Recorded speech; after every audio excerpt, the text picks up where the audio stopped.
All right. So let's see here. According to YouTube, I am now live, but I am checking here because I have a completely new setup. I've done a whole lot of changing behind the scenes, and today is the first day that we are uh, trying that. Okay, looks like we are streaming live and it's working just fine. So good. Yeah, I can see myself, hear myself, so I'm going to assume you guys can too. I have been a little bit of last minute Louie here this morning. I've been here for frantically for the last hour or so, setting up and everything. I planned on giving myself some more time this morning, but plans are funny things. How they don't always work out for us.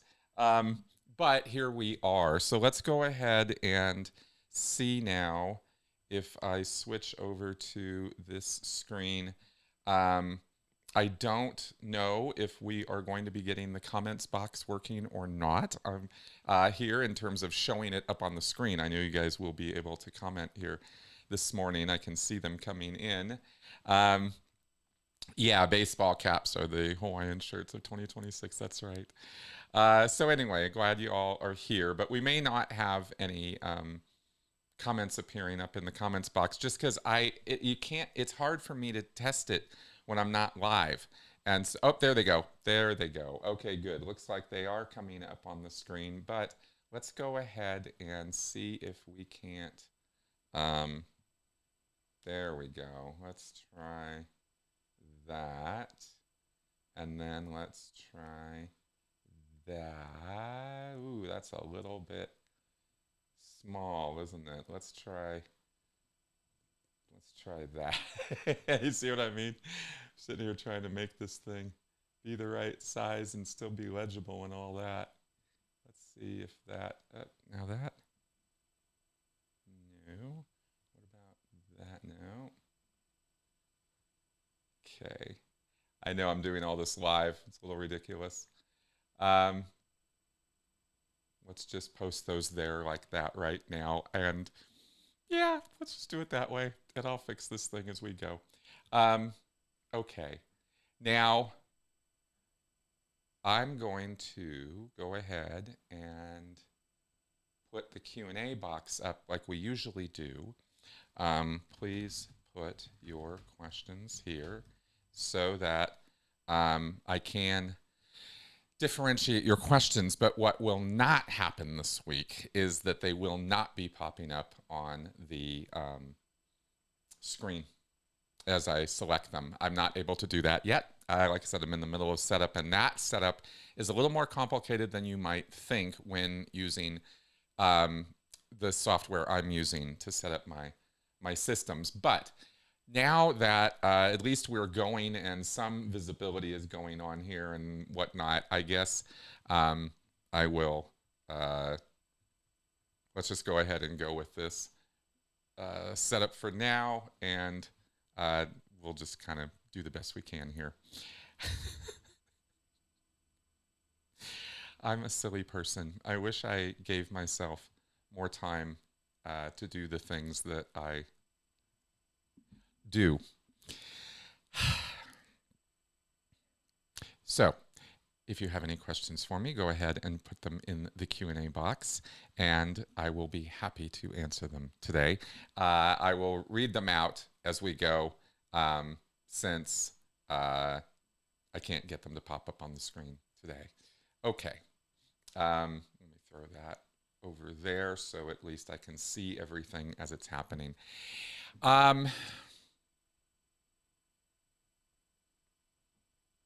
I realized this week that I'm a little bit of a weirdo, and I wanted to share that with you a little bit. Not that I don't think you guys don't already know that, but I have I'm an interesting. I don't know anybody like me in terms of the way I try to cope or deal with the world, and I share things with you guys that help me cope with the world, I guess. But I don't know that it helps other people as much. I don't know. I'm just going to say that I think there's a lot of catharsis, and I think there's a lot of, I think there's a lot of clarity that can be brought to our world if you understand people and why they do what they do. At least that's how I've led my life, is trying to figure people out so that at least I can understand what the hell they're doing and maybe predict, maybe prediction, maybe it falls into that. Maybe, maybe some of our stability or certainty in life, or our ability to deal with life, comes from our ability to kind of predict what's going to happen or what's going on. I think that's a big reason why Scientology had a lot of appeal to people. Hubbard literally wrote a book about the prediction of human behavior. This was the tagline for Science of Survival in 1951. And if there is one thing people really, really want, it's prediction of human behavior. And I found myself, still pursuing that path after leaving Scientology, because clearly Scientology does not give you a very accurate roadmap for predicting people's behavior. It only pretends to. And this is one of the biggest ways we know Scientology is just such a big scam, is because the methods and techniques they give you to predict human behavior are ludicrous, and the way they overreach with their control structures, right, and systems are just ridiculous. So I think that it's not just a Scientology thing that people want to understand other people or figure them out. And I know these days there's an awful lot of overt peddling of techniques or things to know, body language, for example, like we did that podcast a few weeks ago with Zach Elwood, and trying to get one over on other people, right? We're in a kind of an age of take advantage of others, and get mine before you get yours, and YOLO and this kind of thing, and a very irresponsible kind of social attitudes. But that comes from economic desperation more than anything else, and of course that comes from a long line of nonsense in our society. So I think people are truly struggling to try to figure out the world, but I think they're limited in their ability to process information, their ability to think critically, their ability to deal with their emotions, their ability to deal with the levels of misinformation that exist in the world right now. It's a struggle. It's a real understandable struggle. And it makes things harder because people become more unpredictable the more anxious and riled up and they get, right? Because the more bare bones survival and, out come the claws kind of thinking that people have, the more desperate people feel, the harder it is to know exactly, where things are going. But generally that it's going to be irrational, illogical, emotionally driven, and kind of in the direction of looking for reassuring messages from leaders, even if they're strong men, they're certain, right? This kind of thing. And so, so that's kind of predictable in a broad sense. And I that's about as far as I can go with the stuff that I do on a big, wide basis. But it helps me. It helps me a lot, which is why I share it with you guys in the hopes that it will help you too in just kind of coping with the world and its kind of seeming endless madness. I mean, Greenland, like what? The whole world is wrapped up in Greenland right now, right? It's the most ridiculous nonsense. And that kind of ridiculous nonsense is sort of what you don't, when Americans, I'm going to broad shoot here, but when Americans read about history and they read about authoritarian overreach and, the Mussolinis of the world and this kind of thing, I don't think they really think about how stupid the whole thing looks when it's happening, how incredibly frustrating it is to watch people or leaders engage in the most asinine reasoning and just overtly gaslighting you, right? Just overtly. It's frustrating. It's very frustrating. So anyway, I guess I'm just kind of rattling on here a little bit, but I just wanted to say that I hope that that what I'm offering is useful and helpful. But I feel it's messaging for a very niche niche audience, not for the masses. In other words, I guess I'm saying we have a little bit of an exclusive club here. And you're my critics, you folks out there who tune in, right? I really do think we're a little bit in a, without trying to be all like arrogant or conceited, because I don't think about it that way anymore. But I do think we're in the, I do think y'all are in the audience of people who, the percentage of people who are truly curious and truly thinking about things these days. And there's a lot of people who aren't. They're just reacting. They're not really thinking, you know. That's the hallmark of anxiety and hypervigilance and you know, being all riled up all the time, right? Is you're not, it's harder, it's way harder to think. So I think that's part of what is going on with my channel, at least, is we're kind of the thinking folks, and maybe the overthinking folks. I mean, there is that too, right? There is certainly that possibility. All right, so we have some questions coming in, and this being a Q&A show and my monologuing being just a little bit whatever, let's go ahead and get into your questions. First one, and I have to read these out. Sorry, I don't have them able to go up on the screen this week. Like I said, I will get that fixed. I have to literally recreate everything from scratch. Just to let you guys, actually, let me share this with you real fast, and then we'll get into the questions, because it's kind of fun. I have fully this week, the reason why the shift and change, I'm off Windows. I'm off Windows completely. No more Microsoft Windows, no more Microsoft products in this office, in my studio, in my work. No Windows, no Microsoft Office or any of that. I'm all over to Linux. I finally did it, and it was so much easier than I thought it was going to be. Yeah, I needed to set up, you know, the live stream today a little bit better, but that's 100% on me. That wasn't really because of the systems change. I couldn't believe how easy it was to switch over, and I want to let you guys know about this, because you may not realize that Linux is a viable contender for an alternative for you for Windows if you're stuck in a Windows operating loop or system where you're stuck on, you know, the Microsoft situation, right? If you're kind of stuck with those products, you don't have to be. For a long time, I've been really getting sick and tired of the endless injection of AI, Copilot, this, that, you know, that Microsoft has been doing with their systems. And this is a decades old concept that started in the 90s, this idea, I think it was 90s or early 2000s, this idea came about of software as a service, where you didn't buy a product, install it in your computer, and have that as your product anymore, like Microsoft Word, let's say, right? Or something like that, or a game.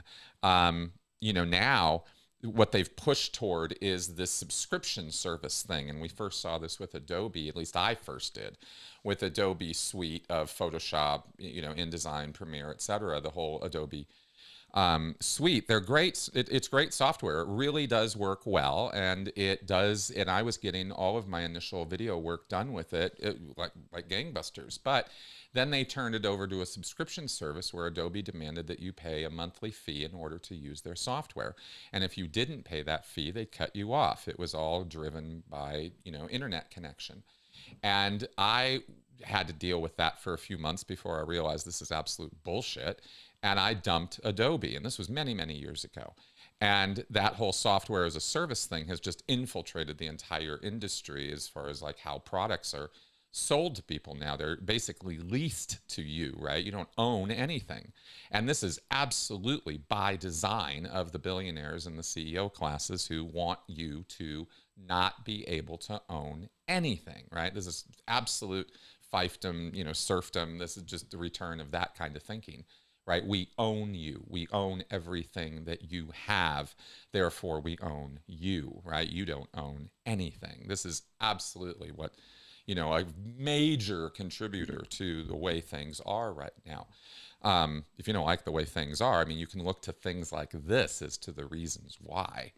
You know, it's this mundane businessy crap that just cuts us all off at the knees and cuts off the entire system of capitalism at the knees, actually, right? If the idea of capitalism is, you know, you own capital, right, then this is the opposite of that, and it's asset hoarding. And this is like I said, the whole plan of the billionaire class for quite some time.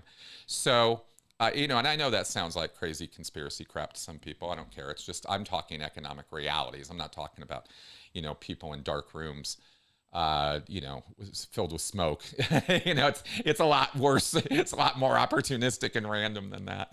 But anyway, my point is that this whole push of getting you on a leash, through your computer, right, where they own all the software. Well, now they want to own the operating system. Now they want to have you switch over to a full browser experience, or where everything you're doing is on the cloud. All your data is on the cloud.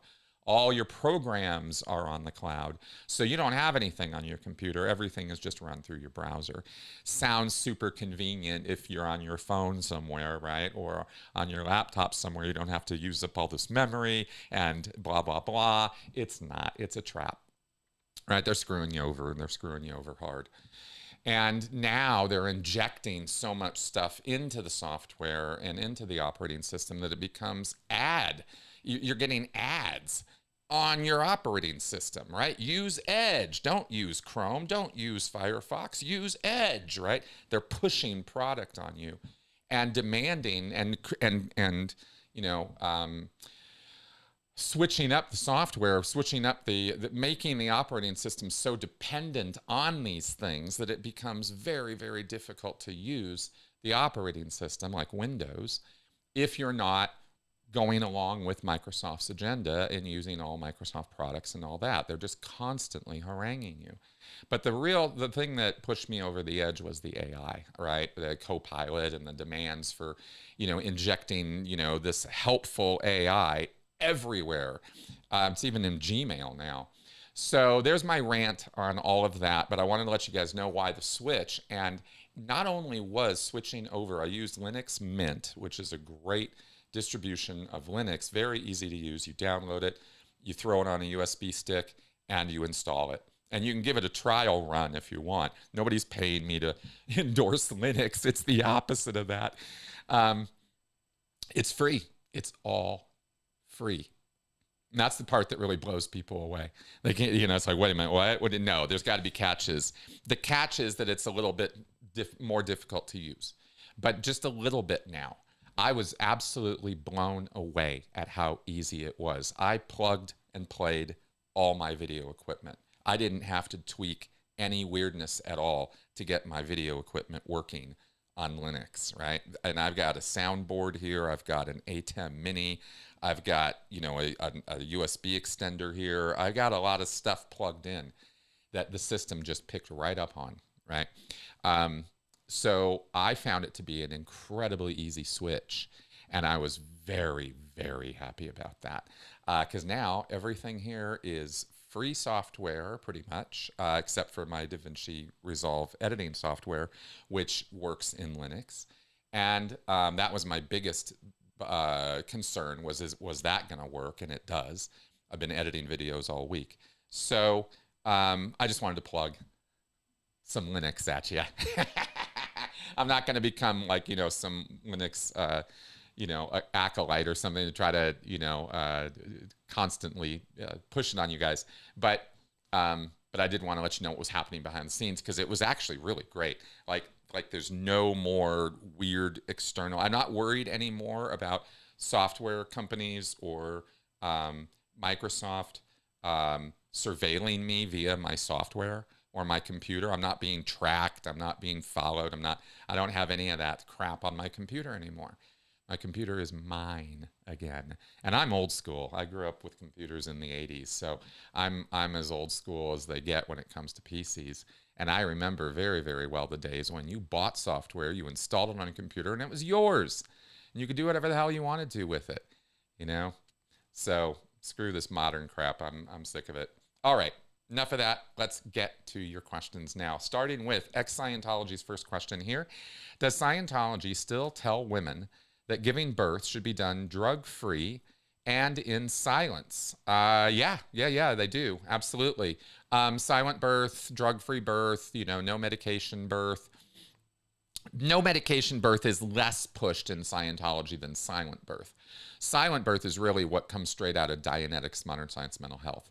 And if you don't know, then what this is the idea that when you are experiencing an instance of, or an event where there is pain and unconsciousness involved, right? A lessening of one's awareness or conscious state, right? Because conscious, unconscious is a spectrum thing, not an on-off binary. So Hubbard talks about how you can, the more unconscious you become, the less aware you become, the more your reactive mind is tuning up, right? One as your analytical mind, which is the term in Scientology for your conscious thinking, aware mind, as that is tuning out, your reactive mind is tuning up. And reactive mind, of course, is your subconscious, evil impulses and things like that. But the reactive mind is also where all of these incidents or events of pain and unconsciousness are stored. And you don't remember them the same way you remember other types of memories. This is all according to Dianetics. So they insist that when a woman is giving birth, this is an incident of pain and unconsciousness. It's what they call an engram. And there's no real way to avoid that unless you're one of these, amazing women who happens to be able to give birth without any pain whatsoever. And I don't know that that exists. Really, I'm not sure if it does. But but Hubbard's quite insistent that birth is, a real big engram. And it's one that the mother and the child share. Obviously, right? They're both there. No matter who else is around, right? The baby's experiencing pain and unconsciousness being born, and the mother is experiencing pain and unconsciousness giving birth. And that process creates, their own separate engrams for each of them. But there's kind of joined trauma there too, right? They're both experiencing the same thing at the same time from their different perspectives. And so the idea in Dianetics and Scientology to help the mom and help the kid to not have such a bad engram is for everybody to shut the hell up, be quiet. Because noises and words and things like that go right into the reactive mind during these events and will have a negative effect on a person later. Again, all according to Dianetics and not really true. There's no evidence that is actually true. It sounds logically sound and wonderful if you buy into the idea that the reactive mind is a thing. I don't think the reactive mind is real. I think the idea of the subconscious and the idea that there are hidden impulses and hidden motivations or influencers in our bodies that push us to do things, I think that's very common sense. I think that is very, very true. But the idea that there is a separate, sectioned, walled off part of your mind that is dedicated to storing only incidents of pain and unconsciousness is not supported by any science that we have or research that's been done on the mind or the brain or the body.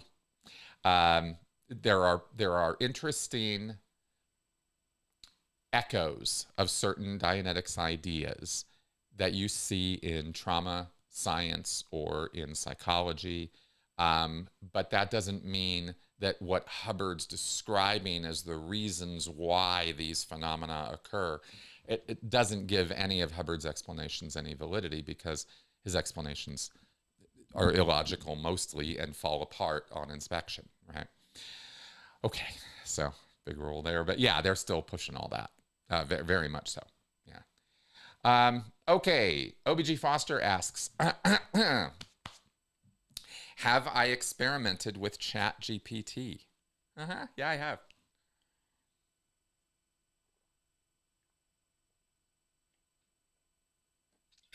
All right.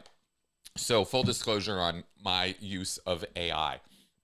I have found ChatGPT, DeepSeek, Leo AI, which I have used on the Brave browser that I use because I don't use Chrome or Edge or anything. I use a browser called Brave, specifically because it does cut down on the surveillance and the ads, and it has built-in ad blockers for YouTube and stuff like that.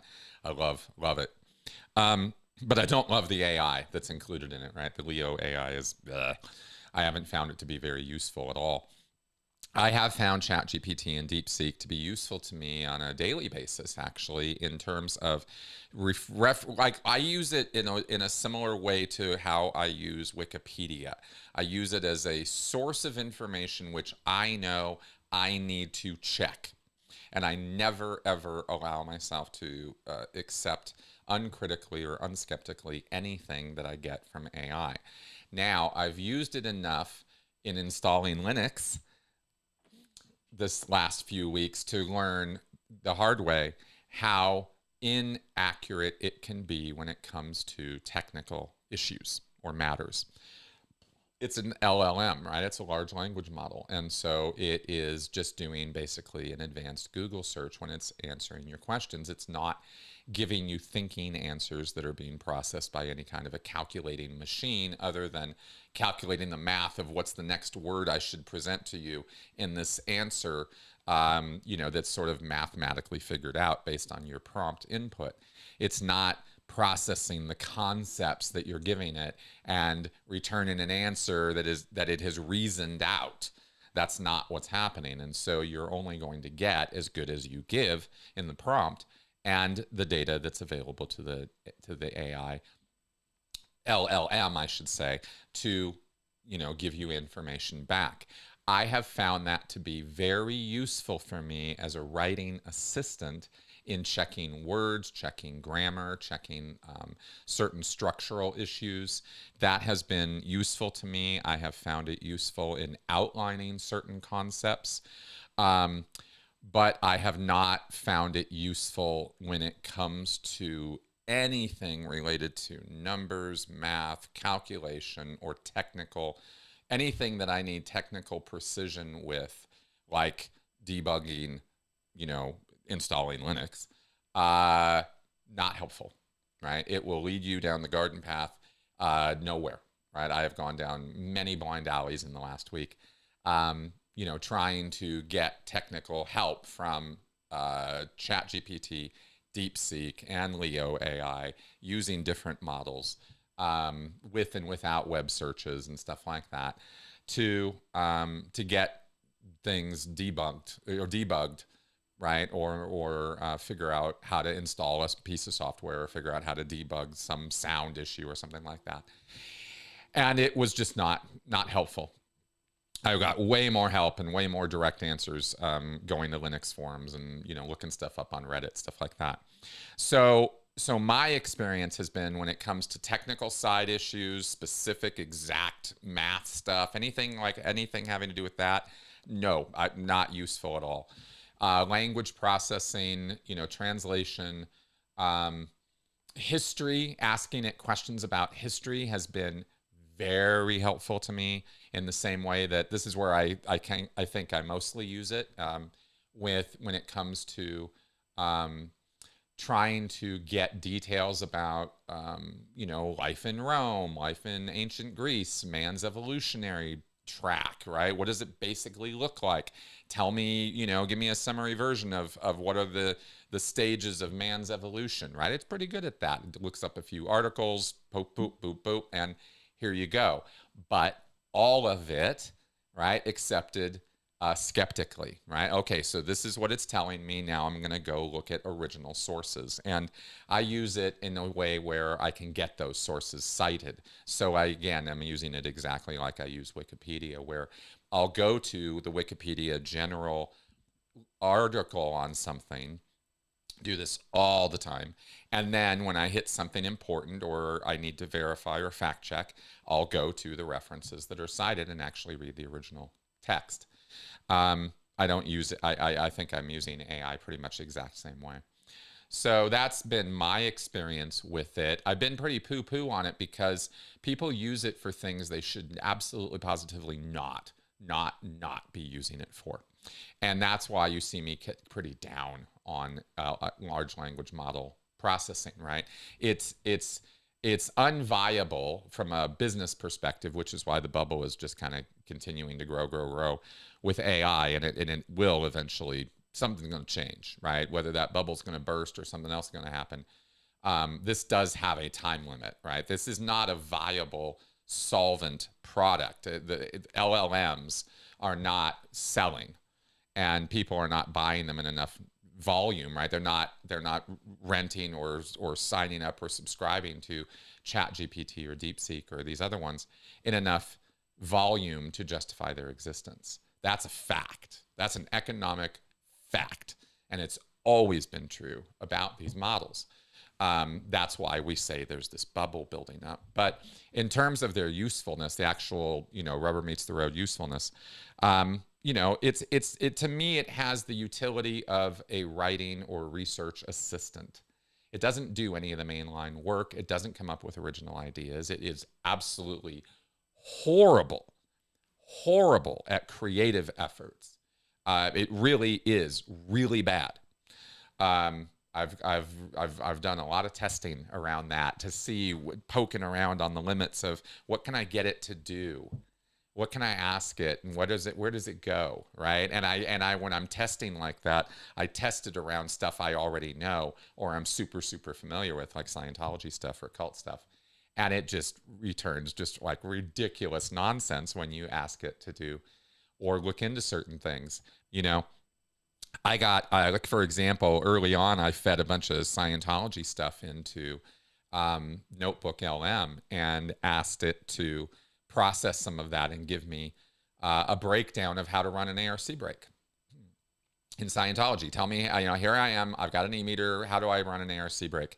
And it gave me a whole bulletin-sized set of instructions for how to run an ARC break in Scientology that had absolutely nothing to do with how you run an ARC break in Scientology, but it looked great. Here, step one, here, do this. It very confidently does give you wrong answers. And this is why you cannot accept literally anything you are told uncritically, right? Because it is it's impressive how certain the answers you get from AI can be and how wrong they can be. And it blows me away how many times I have been given just flat out wrong information and then go, no, that's not true, and it goes, oh yes, you're absolutely right. Let me correct that, and then gives you a whole new line of info based on what you just corrected it on, instead of giving it to you right in the first place. Oh yes, you're absolutely right. I was looking at the older version of that, and when I looked it up and side checked it against what you just said, actually you're right, and blah blah blah blah blah. And I'm like, why didn't so this is what I mean. It's very unreliable, and you cannot. I would never use it for any mission critical or really important stuff. Every time, and there's been about 3 times where I've crossed a line of needing the information to be right, relied on it, got burned. And I went, oh, okay, I get it now, right? I get it. I see how this is, right? Nope, I'm not the exception, and this is not accurate, right? And that was what convinced me, right? Is I definitely experimented with it a lot. So like I said, it's useful in a very limited range. I wouldn't pay for it, right? I don't. I've never, there was a period of about a month or 2 where I was paying for the Google Gemini access. I used that for a little while because I wanted to see, okay, paid, again, experimenting. How deep can I go? What can I get it to do if I really just have full unfettered access to this thing? And it wasn't impressive. It really wasn't. It was a real big letdown in a lot of ways. Because, and that's actually what turned me on to knowing about the sort of back end of it and learning more about why it doesn't work and why it is unreliable and why there is an there's just people relying on it way too much for things they absolutely should not be. When people are using ChatGPT for therapy, for example, that's probably the most egregious example I have of a gross misuse of this technology. It is not a good idea to engage personally at a personal level with LLMs, right? They're going to give you potentially very wrong advice when it comes to psychology. Again, I experimented a little bit with this because I've heard people were doing it, and I was like, okay, what are people doing with this, right? Where does this go? What kind of answers do they get? And the answers, again, can be incredibly confident sounding and totally wrong. We're going to send you down a really wrong path. When you're dealing with depression, anxiety, stress, hypervigilance, ADHD, neurodiversity, post-traumatic stress disorder, complex PTSD, when you're dealing with complicated issues like those, it's just not you know, something like ChatGPT has as much utility to you as a calculator. Seriously, that is as much thinking as it's doing. It's not empathizing, it's not understanding, it's not relating, it doesn't understand you. It uses words and language as though it does. It uses even words that suggest it is human too. We, us, I understand, you know, this kind of language. No, it doesn't. And I actually one day, just for fun, called it out. I was like, I don't know what it is that you think you're doing, you know, using I and we, right? And it's like, oh, of course, I'm so sorry that I would, you know, engage with you this way, it says, right? I'm just like, it's like, yeah, I don't know. It's everything I said. And I'll just put it that way. I think I've used it enough and experimented with it enough to get a pretty good, clear understanding of its limitations. And yeah, I think so, at least for my purposes. Okay, let's carry on here. Sorry, just check in here on some of these comments coming in.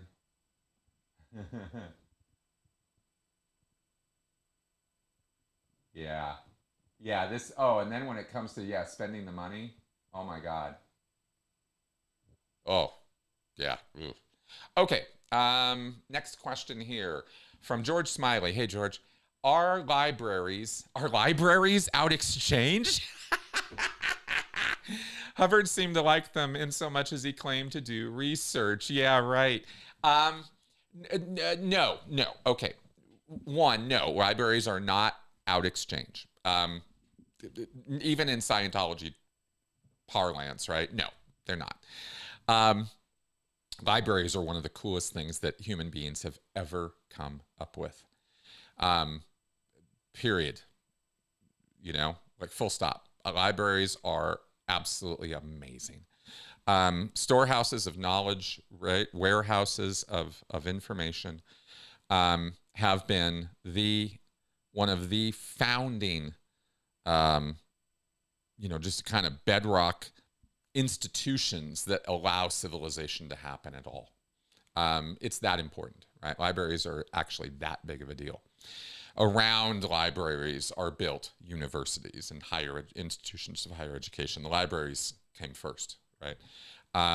As far as I understand the evolution of this. You know, you can go back to stories about the Library of Alexandria, for example, right? And the Greeks and the Romans certainly understood the importance of writing shit down and saving it, preserving it for future generations, because civilization became too complicated to be able to just carry it around in your head. You know, for a long time, that's what we did as hunter-gatherers. All the information you had was in the tribe. There wasn't a whole lot of specialization, and everybody kind of knew everything that there was to know. But then came a point where we settled, and where resource management became a thing, and where we could hoard or store resources. And one of the resources that we began storing, in addition to grain or animal products or rice, was knowledge, right? We started writing stuff down. And the beginning of that was really the beginning of accounting and inventory management and spreadsheets. That's the original writing, right? From Sumeria, from the original tablets, is really just spreadsheets. But that quickly grows over a period of a few thousand years. That grows over into, we're writing down everything, right? We're writing down receipts, we're writing down pay slips, and then we're writing down ideas. that people are having, and notes to each other and things like that, right? This all comes out of this first cities region and area, and it's really, really fascinating stuff. And libraries are the storehouses of this, where we start preserving this knowledge. So, so you literally cannot have civilization without it. Literally. Right? Go try. See what happens. Right? Your civilization will be stuck at a certain level. It will not scale. It cannot grow if you do not have repositories of knowledge. So, and public, common repositories, obviously, right? Not hoarded knowledge stuck behind a vault door. That's not what libraries are or how they came about. So the hoarding of knowledge comes later, along with the hoarding of money, right? So this is bedrock stuff for how we have organized ourselves into societies. And I think Hubbard even recognized that as a wordsmith and writer. I think he truly did appreciate the power of words and understood at some kind of level, libraries. So in Scientology, of course, they have this whole idea about exchange, and how, you have to have exchange for everything. But libraries are not out exchange. They are paid for by tax dollars, and we are the beneficiaries of them, right? It's so important. Such important stuff. Okay. George also asks, do Scientologists give a hoot about iHelp, the International Hubbard Ecclesiastical League of Pastors? It doesn't seem like the church doesn't put a lot of effort into it. Yeah. Yes. Let me tell you about this, since you're asking, and since this is a Scientology first channel. The dismantling of field auditors in Scientology is a whole thing, and it follows the dismantling of the mission network. In the 1980s, in the 1970s and 80s, Scientology flourished through the mission network and through the work of field auditors and professional field staff members. These are Scientology terms, which I'll break down for you.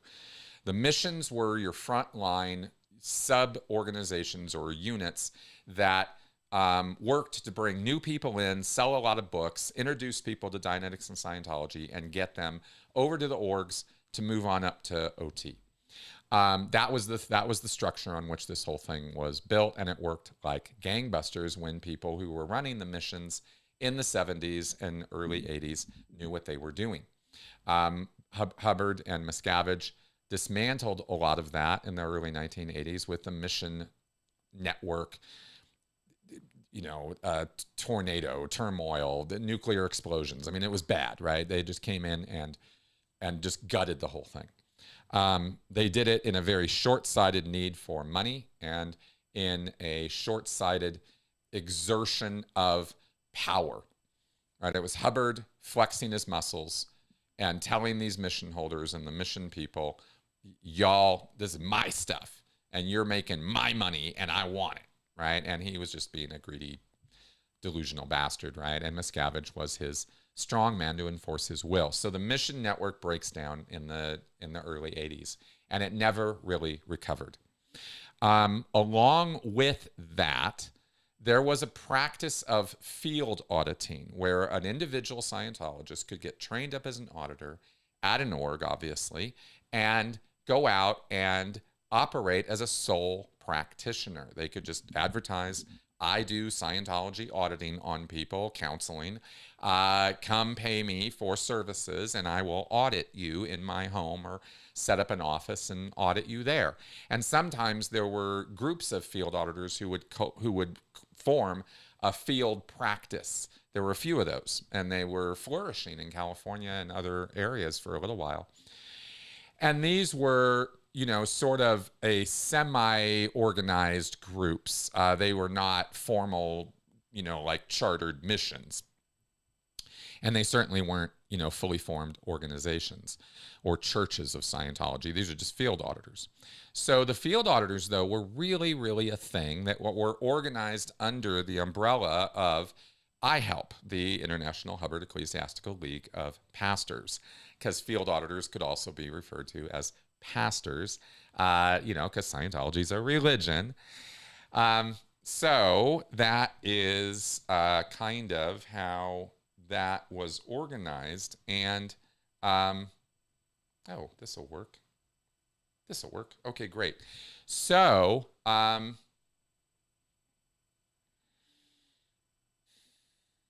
in the 90s, in the 1990s, is when Miscavige sort of targeted the field auditors and the FSMs, the pro FSMs. They were these guys who were highly trained auditors who sort of turned that over to bringing in a bunch of people into Scientology because they could make tons and tons of money through commissions, the commission system. And they weren't really doing that much auditing anymore. But there were still people like Trey Lotz and other people out there who, who were doing auditing. And then the church started coming down on them. And when the golden age of tech happened in 1996, this was sort of the death knell for field auditing. Because Miscavige demanded that all of these auditors out there who were making money, living their lives as professional auditors, selling their services basically as consultants in the big wide world, doing auditing on people. He said you couldn't do that anymore until you got through all of your golden age of tech training, the new training lineup, so that you would be a perfect auditor. And how dare you think that you can continue to be a field auditor without being perfect, you bastards, right? You out tech scumbags. So Miscavige had a very dim, hard view about these auditors out in the field. And they were not auditing, for the orgs or for the missions. They were in it for themselves.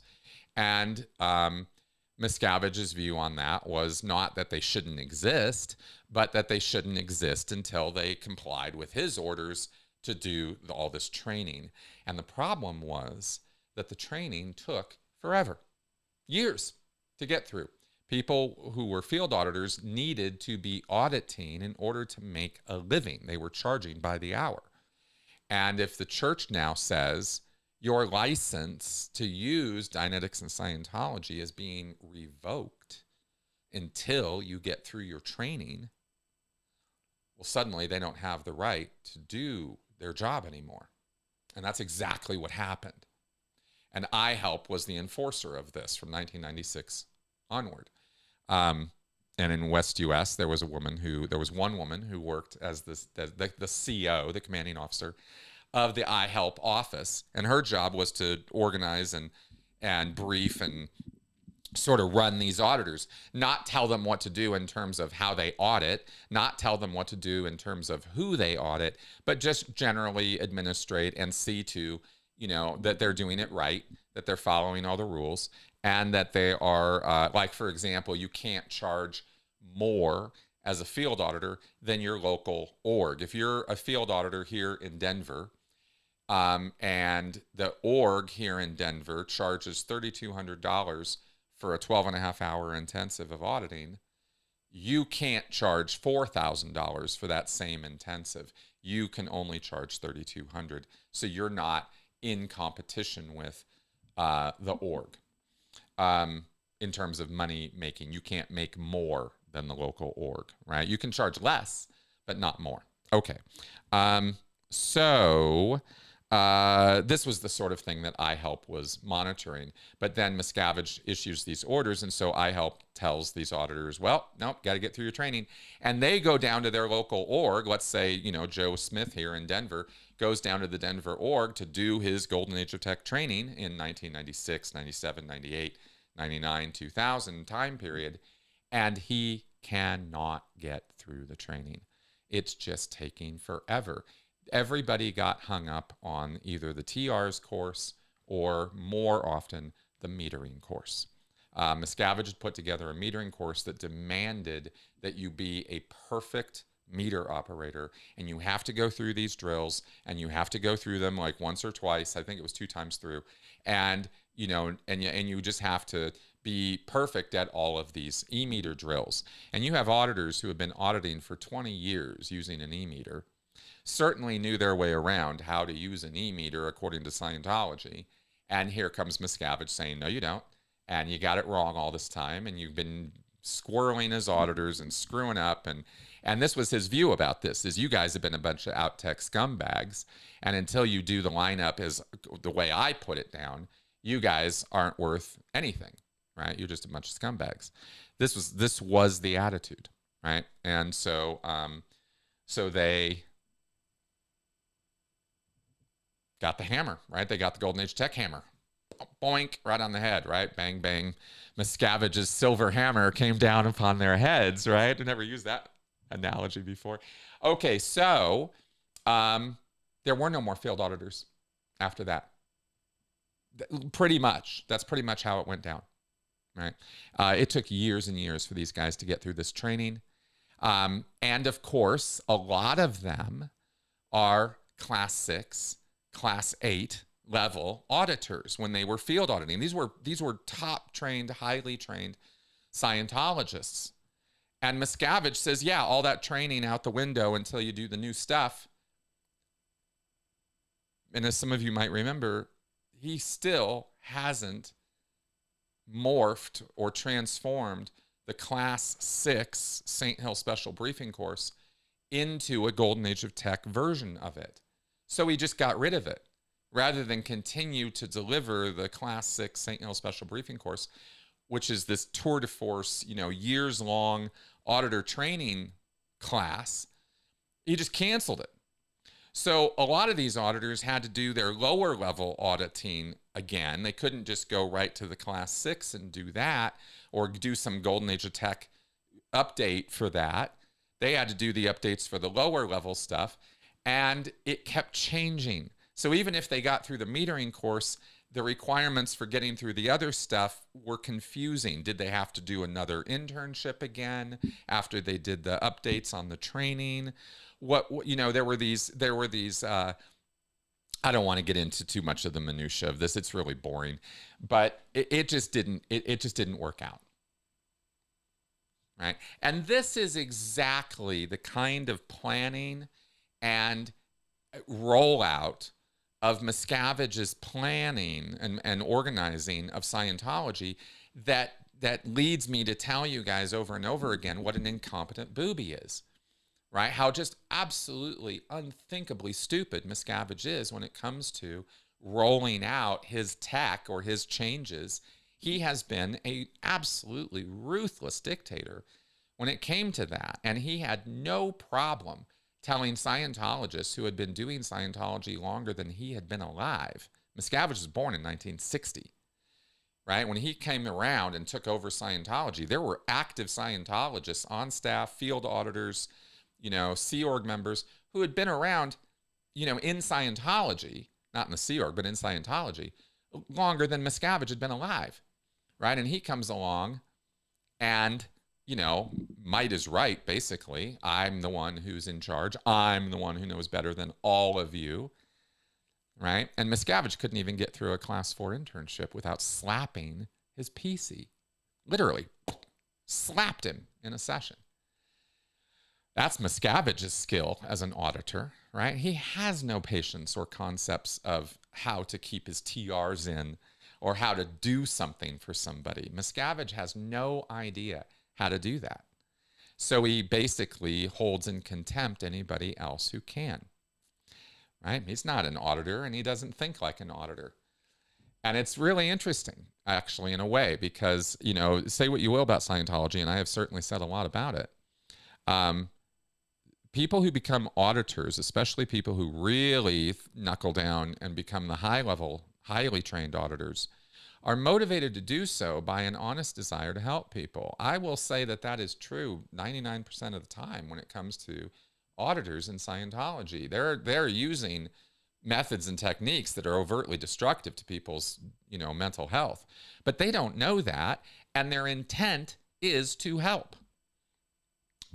So Miscavige really went out of his way to target those folks and get rid of them. Hubbard knew it was that willingness to help and that willingness to stay until midnight and burn the midnight oil and do the work and put in the time to become the best auditor you could. Hubbard knew how to take advantage of that. All Miscavige knows how to do is slap it down and treat it with contempt. And that's one of the major reasons at the bottom of all of this as to the difference between Hubbard and Miscavige and how they ran things, right? Yeah, it's one take on that. All right, there you go. All right, let's move on here. I hope I'm doing okay here, keeping up with these questions as we go. Okay, Xion asks, is there a really good movie, not documentary, about L. Ron Hubbard or Scientology besides The Master? Oh, that's a good question.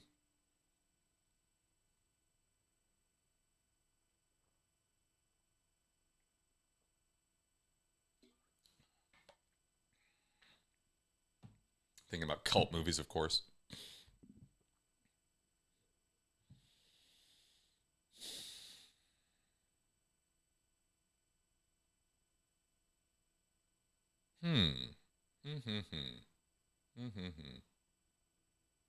Oh, sorry, Joe. No, the questions, as I said at the beginning, I'm still tweaking my setup here, setting it all back up newly, so I don't have that function set up yet. I didn't have time this morning, and I was a dork and I only gave myself an hour this morning setting up all this stuff, so it's on me. But we'll have that stuff set up hopefully by next time. Okay, so yeah, no worry there.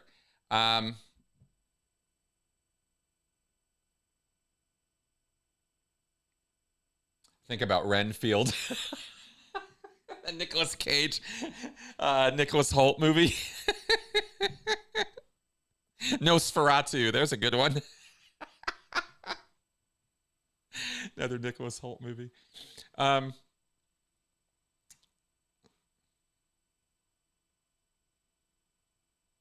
There were some efforts to produce movies like little short films, or there was a German one. There was a guy named Tom Paget who made a movie years and years ago about Scientology, about getting into Scientology. And these were sort of fictionalized efforts at showing the recruitment process and what happens as somebody gets lured into Scientology. I can't remember the names of either of these things. They were not horrible productions as such, but they weren't that great, right? They were kind of indie film level stuff, student film level stuff, I guess I should say. So yeah, they were kind of bad, but I can't even remember the names of them because they just don't stick for me. You could probably look them up on the internet, I suppose. Excuse me, they're probably posted on somebody's channel. But as far as Hubbard goes, not really thinking of anything that's not a documentary. You know, The Shrinking World of L. Ron Hubbard is probably one of the most insightful, but that's a news article, documentary style news reporting. So yeah, I don't know. I think that's kind of what I got for you. It's not really a lot, a couple of those kind of independent productions about what Scientology is, but otherwise, nothing's really coming to mind here on this one. I mean, absolutely, apostate Alex. Hey, Alex. Absolutely, Severance season 1 very much gives off all kinds of Scientology vibes. It's very indirect, though, right? It's definitely not a direct reference to L. Ron Hubbard or to Scientology. It's really more about cult dynamics in general, right? Because the Severance business cult setup is it's got a lot of Mormon overtones to it. There's a lot of JW Mormon energy in the Severance mythology that's sort of being woven in season 1. And they decided to just take all that and throw it in the trash can for season 2 and wing it on some other trajectory. And I don't know what the hell they were doing with season 2, but it did not follow up on season 1 really much at all. But but you're going to get me going into that direction, so I'm going to shut that down right now. The cult mechanics and energy of Severance season 1, very Scientology-like, very, very much. A lot of Sea Orgy stuff going on there.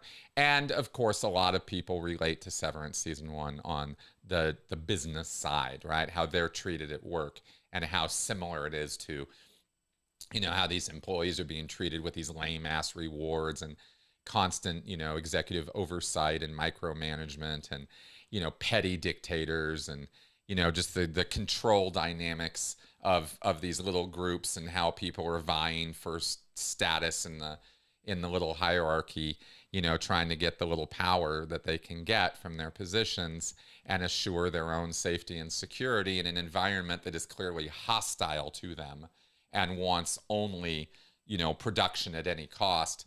Like all of that stuff that I refer to as the energy, the cult energy of Severance, right, was just so good. It was so well put together.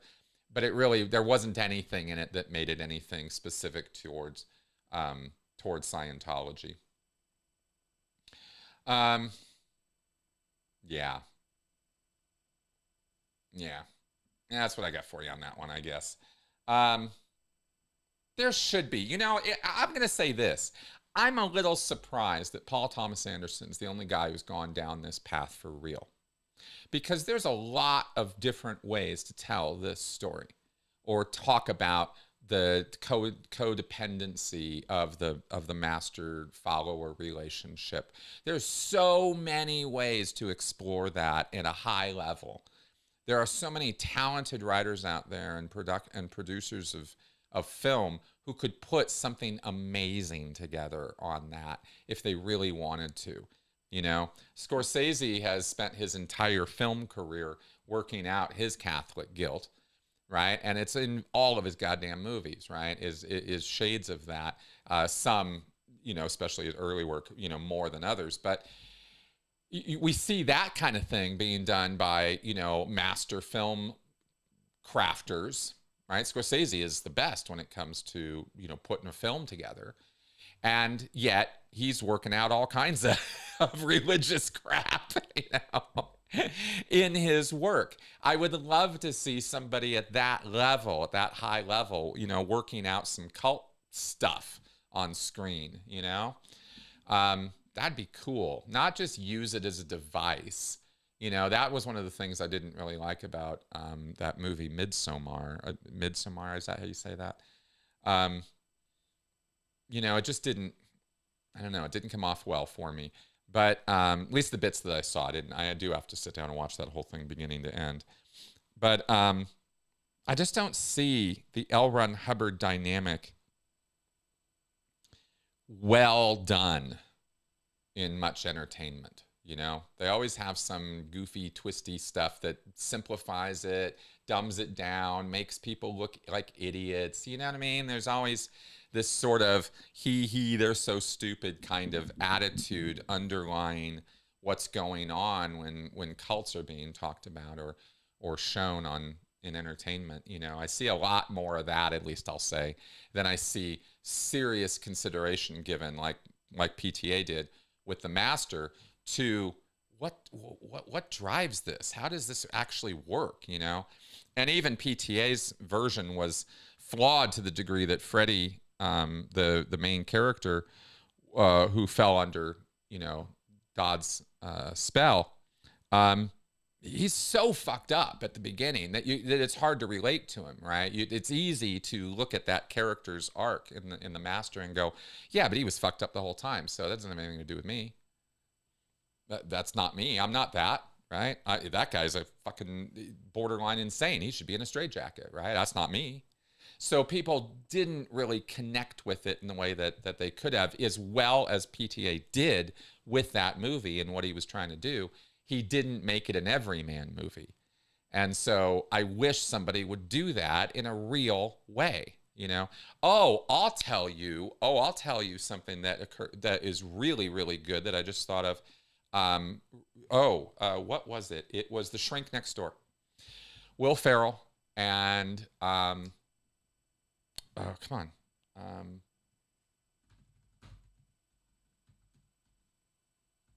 Shrink Next Door is well worth your time. Paul Rudd. It's a true story about it's called a dark comedy. I didn't find it very funny. It's a very gripping and very real story about a psychologist predator taking over the life of one of his connections, patients, right? And it's true. It really happened.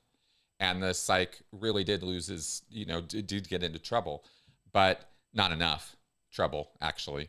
And yeah, that's one worth watching that really does get those dynamics down well. Now that I'm sitting here rattling on about it, that would be really, really good. Yeah, that's a good one to watch. Okay. Good. Let's carry on here. Oh yeah, I got all the questions right here. Good. Okay. I'm gonna have to speed up my answers now because we got a bunch of them. These are great questions, guys. This is really good. George Smiley asks, the Tom Cruise turtleneck video talked about his work with NASA. How much do Scientologists believe in space exploration? Oh, Scientologists love space exploration. I certainly did. I mean, I didn't have any holds or bars on that. We're sort of, if anything, we were a little smirky about it, a little like, like we have all this inside skinny on what's really going on out there. So of course we know all this space flight is possible, and we really wish, at least from my perspective when I was a Scientologist, it was always like, I wish these guys would hurry up and catch up to what Hubbard said is already possible. Faster than light travel, all this kind of stuff, especially that. Right, this idea that you could zip around in the universe, very, very rapidly, was a Hubbard given. He laughed openly at the idea that the speed of light was a universal time speed limit. Hubbard had very, very, very minimal understanding of how the world is actually put together, and of course, he was a product of the mid 1900s. When it comes to scientific understanding of these things, right? We are so blessed right now with quantum physics and what we know about the world and the universe. So blessed. People have no idea how incredible the knowledge we have is, and how much we've learned so quickly in the last few decades. So, and it's just gonna, obviously needs to keep going. We need new breakthroughs in physics. We really, really do. We haven't had any in a while, but you just keep kind of, I suppose, continuing to pound on the problem. Somebody will have a breakthrough somewhere is the general idea. I don't have critiques on that. I just know that, we need some new breakthroughs. But I also know that there is an incredibly counterintuitive world all around us. The world at the quantum level and the world at the big macro level are it's just not how you would think things are. It's just different. It's so different in such interesting ways. So Scientologists don't really understand any of that. They are given a very simplified version of reality when it comes to matter, energy, space, and time. Messed. Right? This model that Hubbard uses to model reality is built around the concepts of matter, energy, space, and time. And now we know that space-time is actually one thing. We know that matter and energy are basically the same thing. Like, we know things that we didn't know back when Hubbard was told or read about, in Reader's Digest, how the universe works. We know better now. And Scientologists can't move on from that or really integrate new tech into the Scientology model of reality. So they are hampered to a degree by that. They either have to give up the Scientology model of matter, energy, space, time, and that's how the universe is put together. They have to abandon that for modern physics understanding of the world, and that physics understanding is radically different from how L. Ron Hubbard described things. Even at the quantum level, Hubbard talks about a motion within a motion kind of thing being the sort of basic of what makes up, particles or this universe. And that's not really right either, right?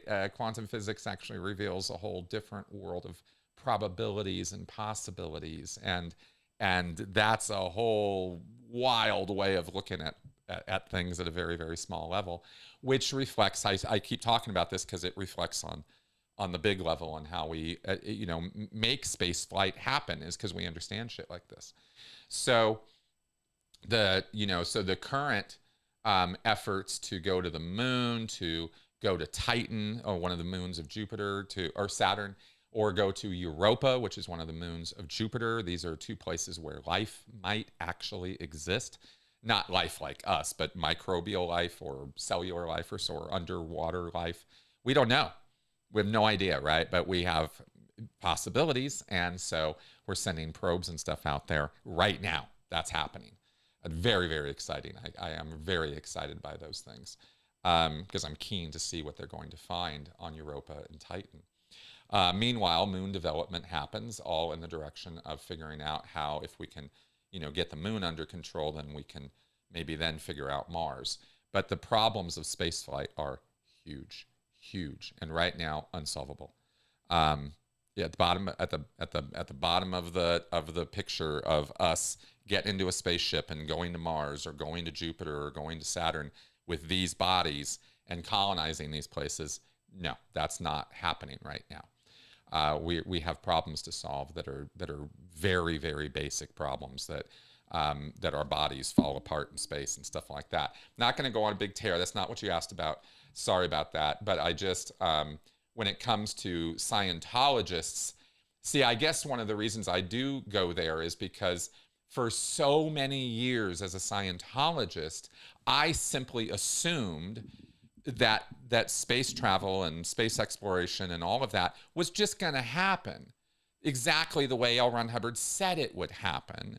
And there wasn't any other question about it. Like the thinking stopped there. I didn't have to think about it anymore. L. Ron Hubbard assured me this is how the future was going to be, because this is how the past has been. We've been up in space. We've flown everywhere. We've done it all, right? And we'll do it again.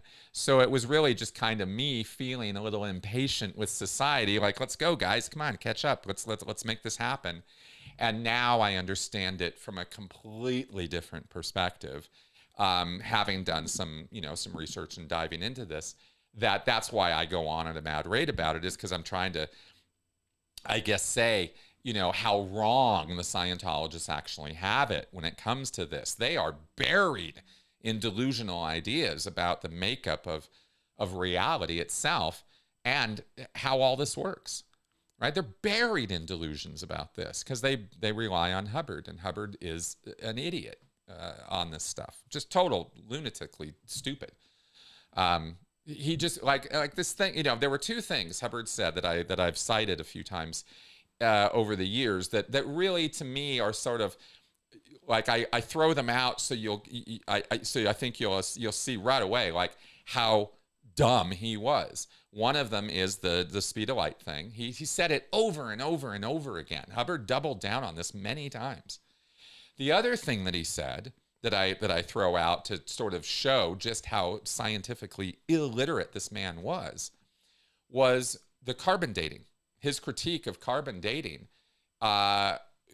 is ludicrous. It's so stupid. His basic critique of it is, look, carbon dating, he says, is based on an estimation of how much carbon there is on the planet or in the universe, and we're going to measure based on the half-life of the deterioration of a carbon atom.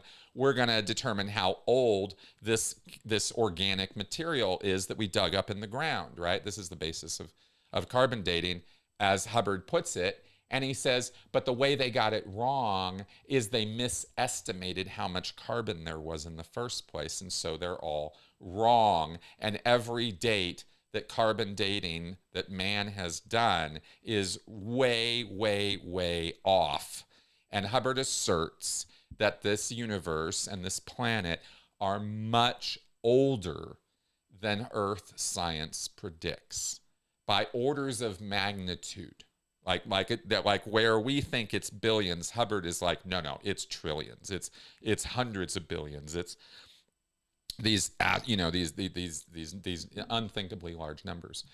So that's why Hubbard says carbon dating's wrong, right? Is because he just magically knows that the scientists all don't know how much carbon there is, or what the actual deterioration rate of carbon is. It's a lot slower than they think it is, right? And so this whole thing is all wrong according to one man, and all Scientologists will believe that one man before they will believe what's written in a physics textbook, right? So that's why I always laugh, thinking about Hubbard and science these days. He really was that ridiculous. Okay, Shane X, what makes a Dianetics auditing session hypnotic? Repetition, mostly, right? There's a thing even called repeater technique in Dianetics where, according to Book 1, Dianetic Auditing from 1950 forward, if you want to throw somebody into an incident, you get them to say a phrase or say something out of the incident over and over and over again to put their attention and their mind fully back into the incident. You use what's called repeater technique. Say this phrase over and over and over and over and over again, whatever it might be, right? Like the precursor sitting there going, yeah, I was unconscious and I don't know, I just don't feel very good, right? And the auditor will say, okay, good. I want you to say that again, right? I don't feel very good. Good. Say it again. Just keep repeating that. I don't feel very good. I don't feel very good. I don't feel very good.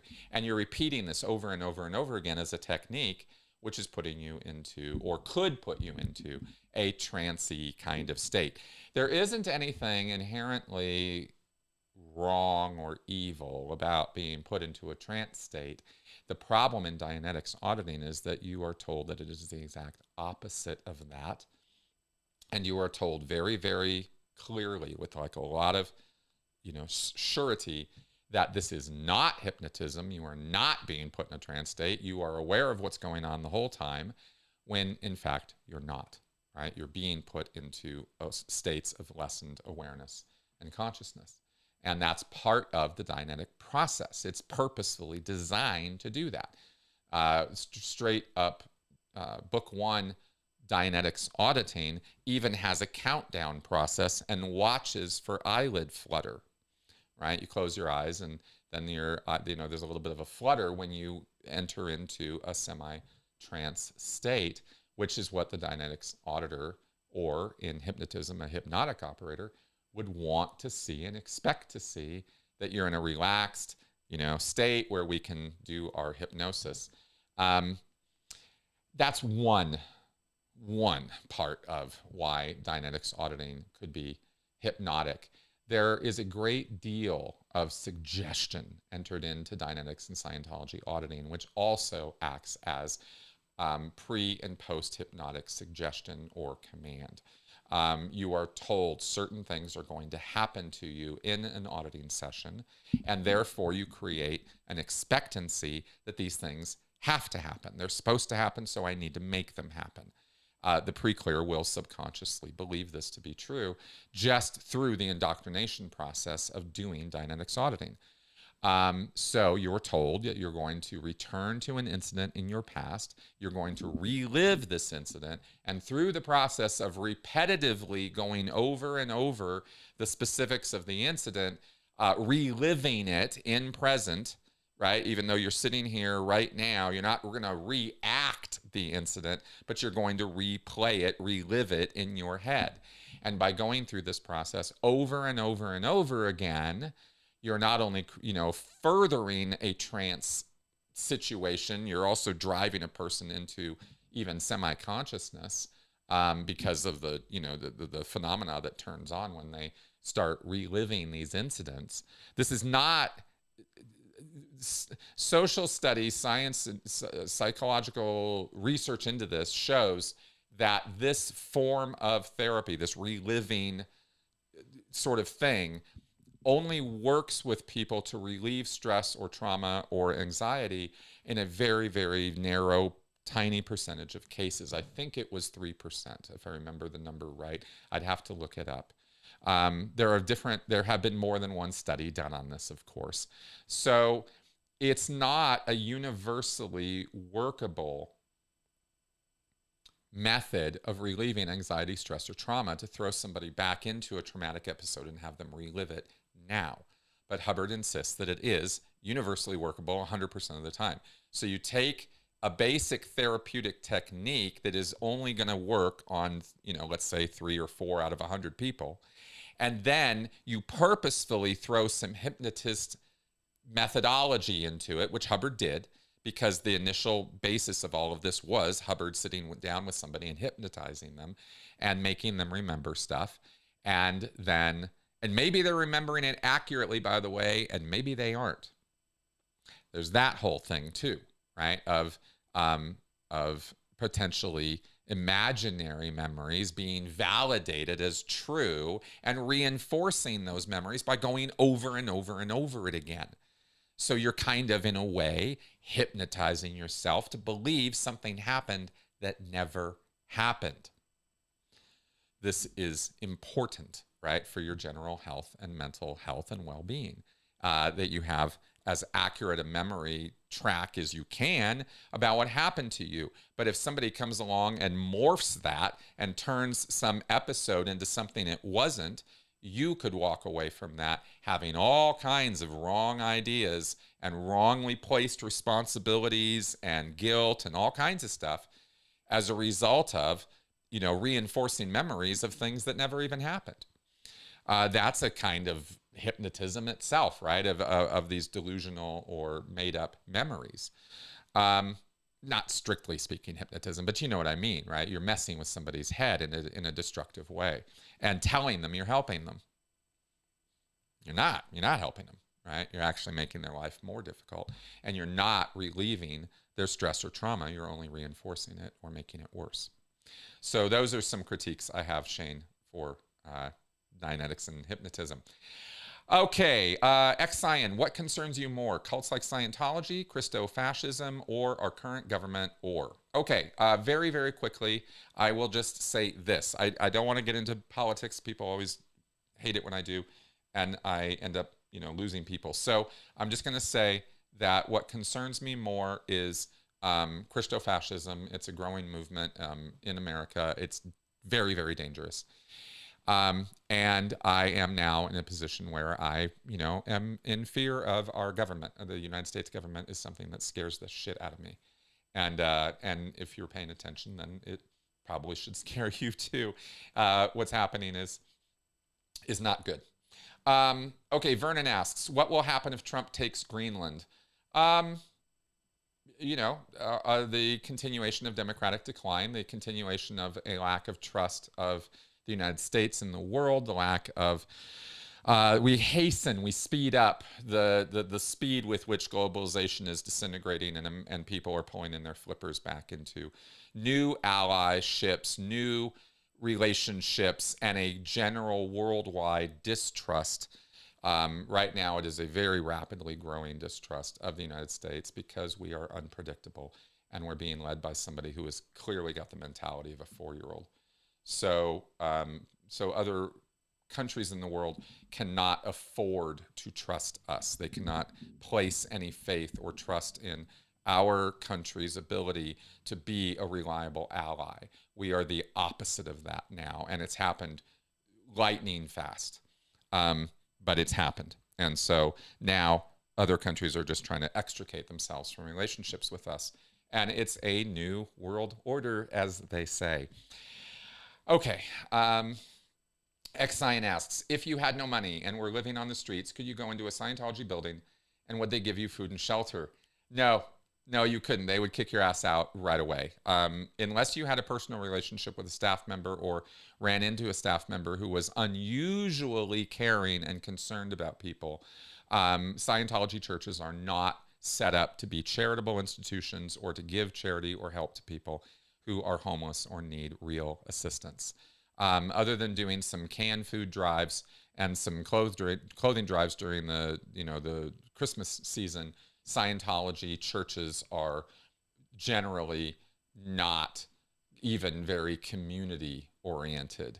They may sometimes do street cleanups, but during that, they're always looking for opportunities to sell or give out their materials, do Way to Happiness pass outs, or, give out Dianetics DVDs or something. They're always trying to, it's always agenda driven. Scientology churches do not know how to, and because they're not set up for it, they don't know how to engage in charity or actual public civil assistance. They're built to reject that, right? Because it's a money-making scam. I mean, at the end of the day, it's that first, and a church second. Okay, Lutz. Hey, Lutz. What are your thoughts on Kathleen Kennedy finally stepping down from Lucasfilm? Yeah, hopes for Star Wars recovering from her reign of ineptitude. Yeah, I don't have hopes on that anymore. I think Star Wars is dead. I don't know if it's going to be resuscitated. If it is, it won't be with this crop of people who are working on it. So we'll see. Kathleen Kennedy definitely overstayed her welcome, didn't she? She didn't just produce Star Wars stuff. I actually watched a movie last night, which was very enjoyable. I think it was 92. Peter Bogdanovich directed a movie called Noises Off. And I was shocked when the credits were rolling that Kathleen Kennedy was one of the executive producers on it, right? It just made me laugh. So, oh,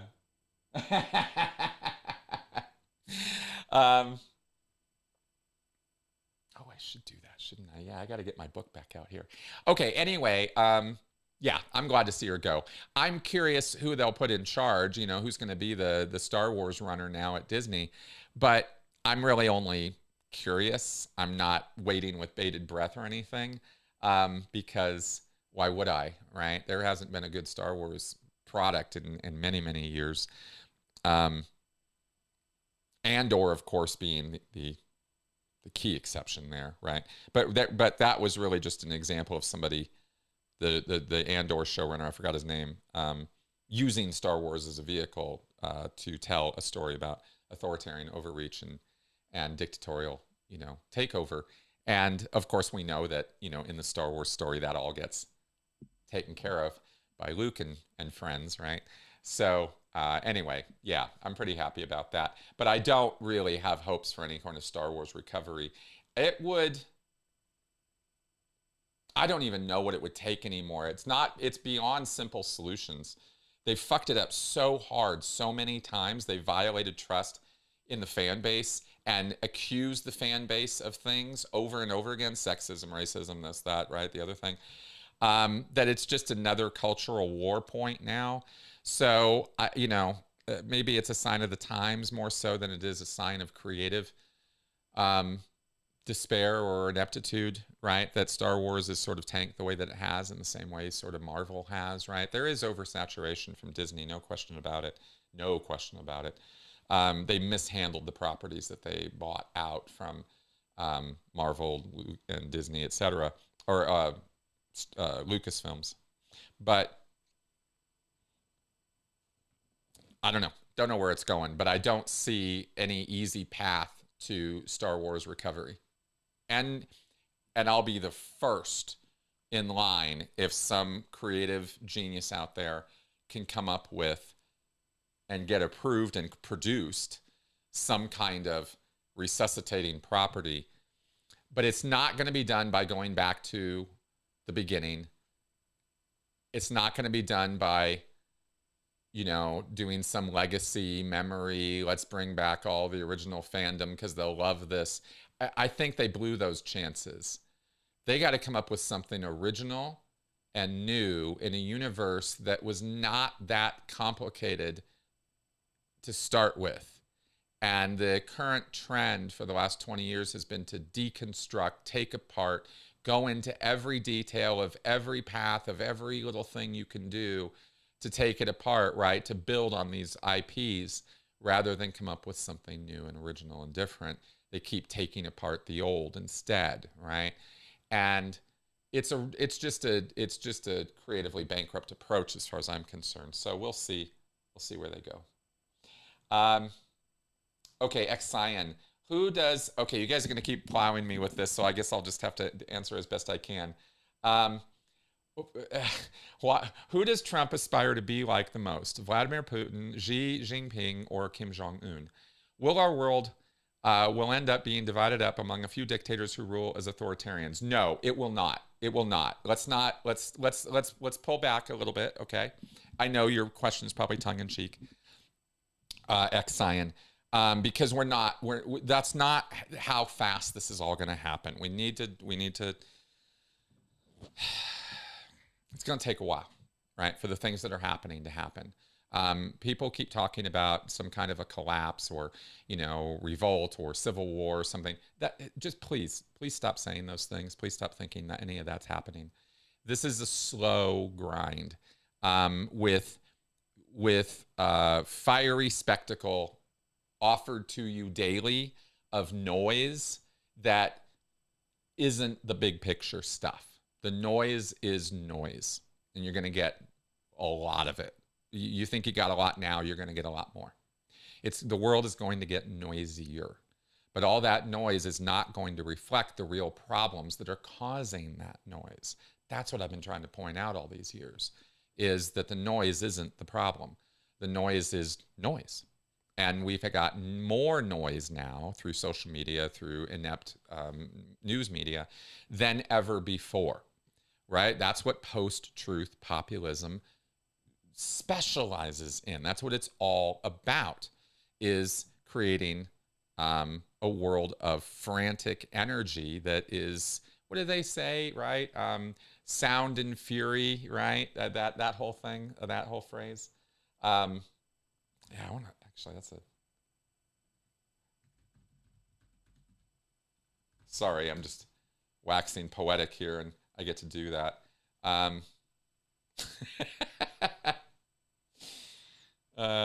Sound and, yes, it's all sound and fury signifying nothing. That's it. That's the phrase, right? It's a silly little phrase, but that's kind of how I see it, is that there's, yeah, Macbeth. There we go. I'm quoting Macbeth.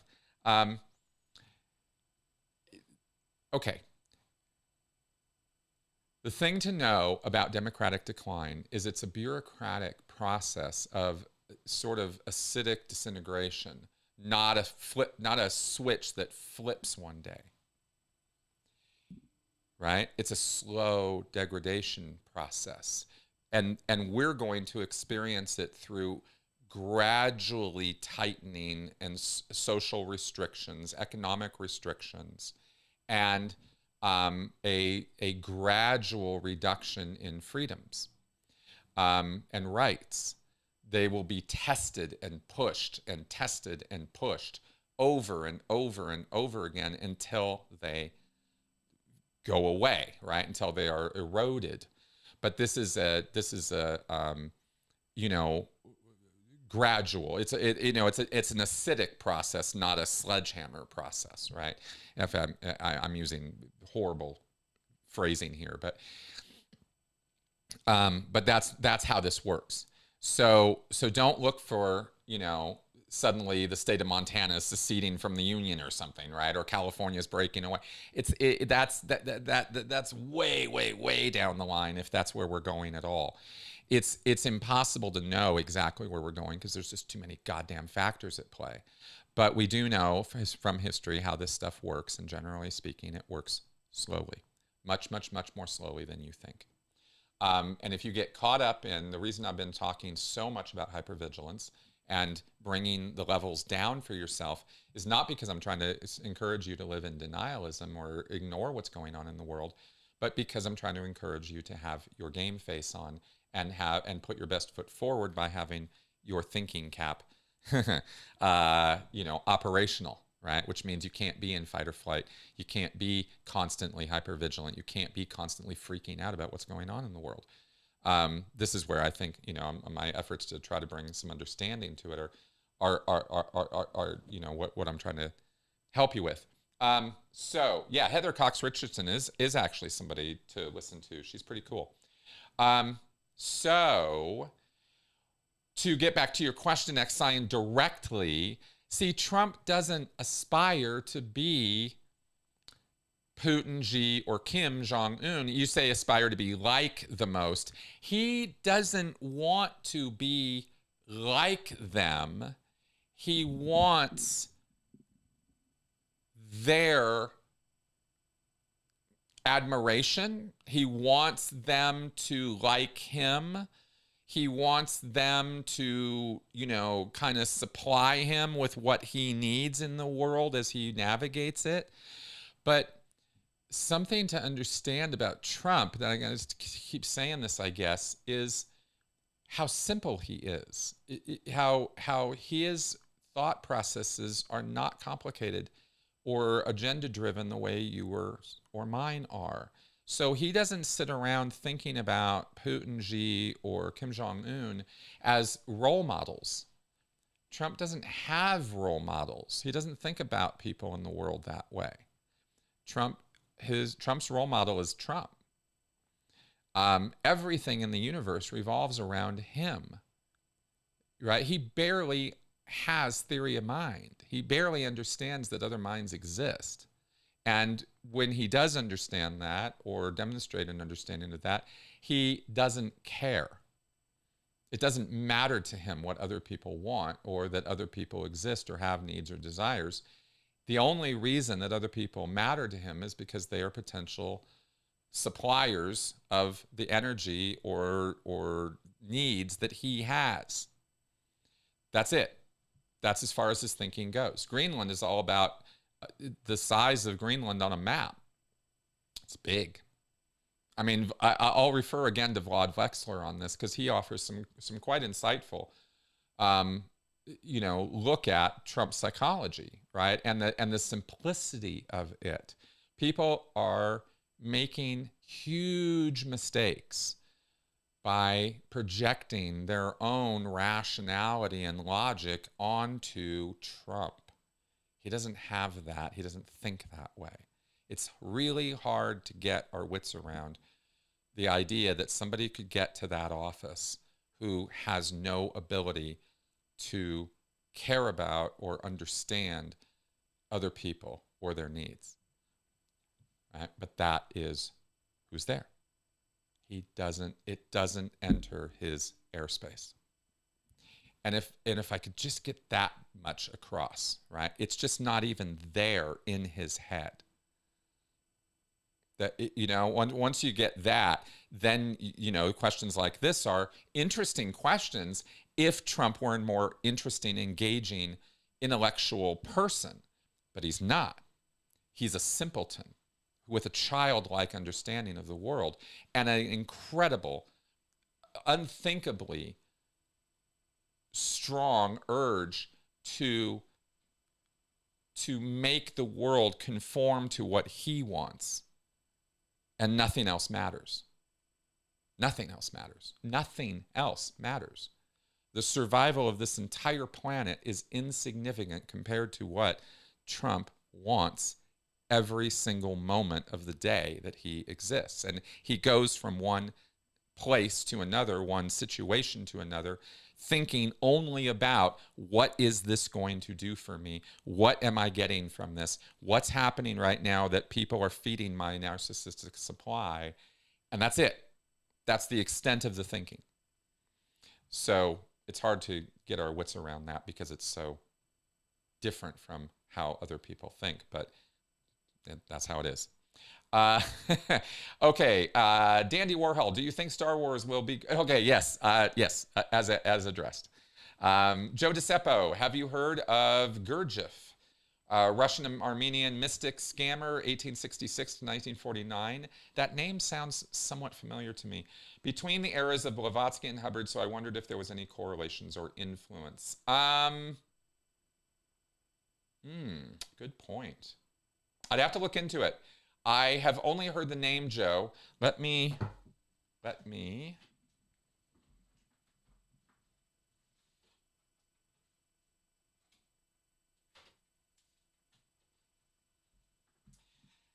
Sorry, I was grabbing a Post-it note here so I could write that down. Gerjieff. All right, good. Relation to Hubbard and Blavatsky. To be investigated. I will come back to you on that one. Okay. A little bit like mescalism, right? I got to go look into this stuff now.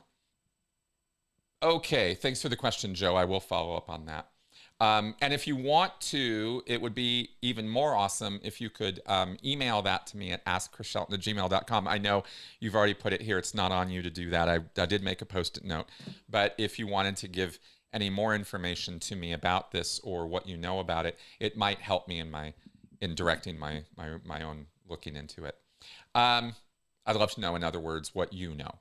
If you could pass that on to me, that'd be awesome. But not required for me to look that up. Okay, Angry Chode asks, will you be doing any more episodes about Mormonism with Bryce and Shannon? Yes, I have one in the queue right now that just needs to be edited. It'll go up this next week. So you're going to hear next week, the Speaking of Cults podcast is going to be all about Mormon missions.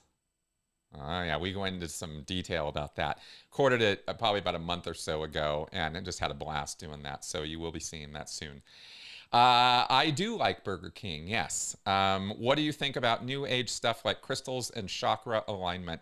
Oh, Chode, you know how I feel about that stuff. Crystals and chakra alignment are wonderful fantasies on the same order as elves, fairies, and pixies. They're fun to believe in. It's wonderful stuff that probably, brings a little bit of light and joy to people's life. But I don't believe that there is much reality to that. I think that chakras are an interesting, are probably, I'm making this up because I haven't really dived deeply into the evolutionary thought behind chakras, but I imagine that they probably come out of early shamanism from way, way, way back. In terms of pressure points or joints or systems of understanding a body and what parts of it maybe need more attention or are maybe more fundamental to its operation than other parts, right? Like joint positions, heart, stomach, head, right? Things like that. I mean, I think there's various systems of these chakras. I think there's different systems of them the same way there's different systems of emotional needs, right? You have varying ways of describing what is basically the same concept, right? Fundamental or important positions in the systems of the body. So it probably comes out of that kind of mystic lore, right? Early medicine stuff like that. That's where I imagine it goes. And now is developed into this sort of, spiritual, semi-spiritual practice, mystical thing, that's fine, but it's not, it doesn't, so when I say it's not real, I don't mean to say that there aren't things to know about a human body or about a tradition of knowledge that helps enlighten people about important things about the body, right? This is how we pass on knowledge. So I think it probably comes from a place like that, as opposed to, the crystal stuff. I don't see, species memory, cultural memory being passed down through crystals. I think people just got a little goofy about, the inherent power of crystals. I don't even know where that'd be interesting. It'd be interesting to go down that road, see where that comes from. That's how I tend to think about or understand the world, is through the historical perspective of it, right? Where did this idea come from? Because maybe it was useful at one time and it morphed into something ridiculous. Or maybe it was something ridiculous that morphed into something useful over time. Both things happen all the time. So I think it's fun to look at these things through that lens sometimes too, and not just necessarily, it's all crap, right? I mean, the way it is now is pretty crappy, but maybe there was something to it at one point. Okay, thank you for that, Chode. Okay, Upels Maznot 1366. Hi, Chris. Can I ask, Did Hubbard ever draw or steal from the likes of Nostradamus in his mysticism? Seems like the type of thing he would have liked. Thanks, really love your work. Thank you. I have not ever heard or seen any direct connections between Nostradamus's work and L. Ron Hubbard. I've never seen anybody write any articles or do any analyses of Scientology that connect Hubbard's work or theories or fundamental ideas in any way with Nostradamus. I know very little about Nostradamus as an individual.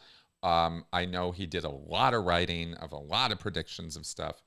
And I know that there is a certain degree of controversy over the accuracy of his predictions, but that they mainly are so generalized and, you know, sort of all over the place that you could sort of make any round peg fit into that square hole.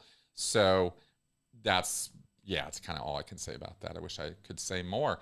Did Jamie Dewolf meet his grandfather, LRH? No, he did not. He never met him. Exion, are we in the demagoguery stage of the anacyclosis cycle by Polybius? Should we embrace it as being inevitable, not fight it, and push to move on? We are in...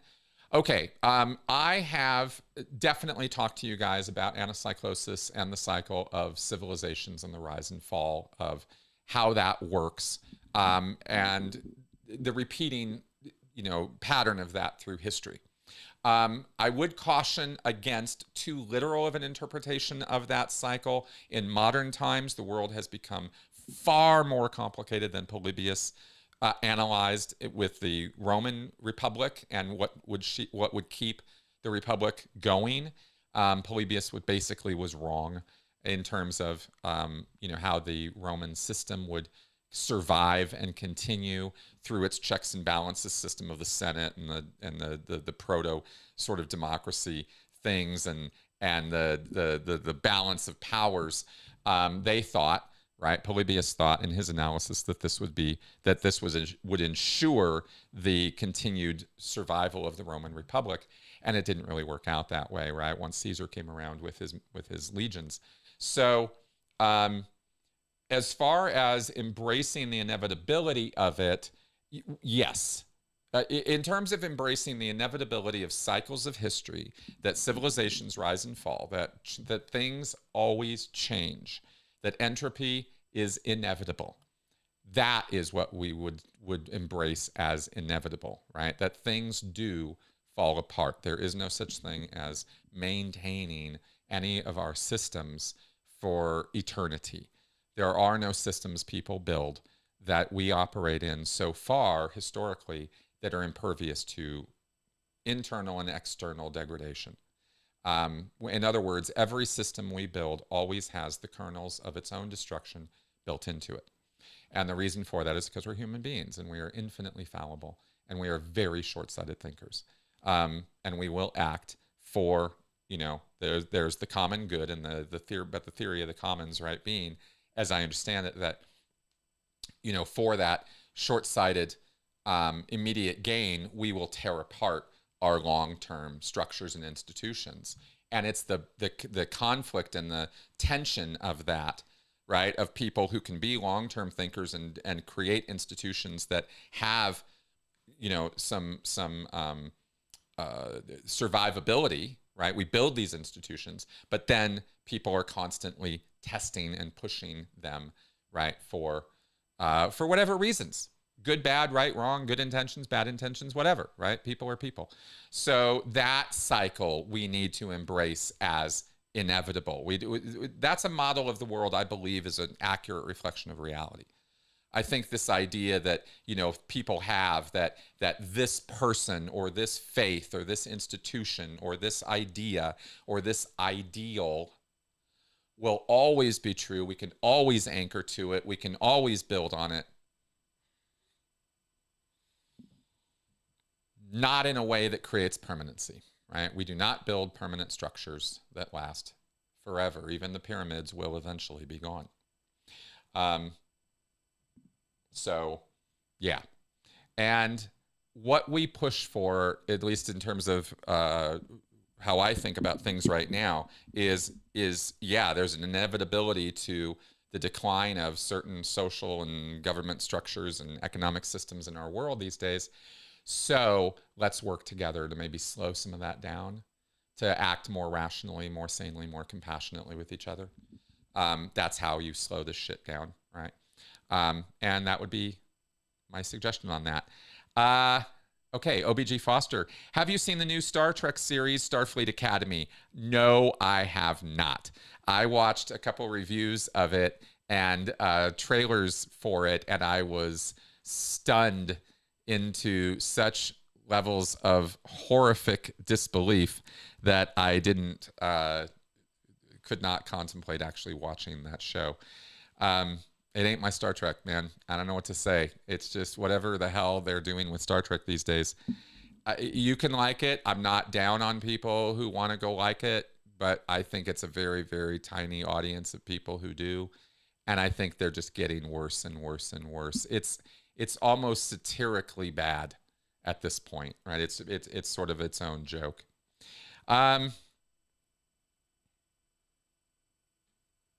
Oh, for Christ's sake. Okay, well, here's a good one. Okay, so TM says here, not so much a question, but I just saw a video from the Advanced Org of the Great Plains Independent Scientologist Group, AOGP Independent Scientologist Group, where they announced they made an AI/LLM to do administrative tasks according to LRH policy. Thoughts, LOL? Good luck. Yeah, that's a recipe for disaster. Hubbard policy is a joke, right? It doesn't move organizations. It doesn't run organizations. It stops and impedes people's ability to run organizations. It impedes their ability to coordinate. It impedes their ability to understand one another. It gets in the way with arbitrary rules and nonsense that make work harder, that make production harder, that make organizing and recruiting and hiring and training people harder. Every aspect of running an organization is made more difficult by L. Ron Hubbard's ideas. Not less difficult, more difficult. Every level. Right? We've broken it down. I can continue breaking it down for you. It's ridiculous stuff, especially in a modern world. So the idea that you're going to speed up the speed or efficiency with which these bad ideas are implemented, great. Good luck with that. Oh boy. Yeah, that's pretty funny. You mentioned here, I was absolutely shocked when I saw it. Our gift to Hubbard. Yeah, I mean, this is, listen, people can make anything make sense. An independent Scientologist makes Scientology make sense to themselves. But look at the state of independent Scientology, right? If this is a growth-centric mindset, and these are people who believe in statistics going up, up, up, up, up, is any of that reflected, one, in Scientology organizations, or two, in independent Scientology organizations, right? If you have the full range of Hubbard's teachings, you fail. If you cherry pick from them to pick the best stuff that works, you fail. How many times do we have to show people this shit don't work, right? But belief is more powerful than fact, 100% of the time. And once that's clear, people become a lot weirder and wilder, right? Your tolerance for it has to go way up. But that's the only way you can understand people, is to get that, right?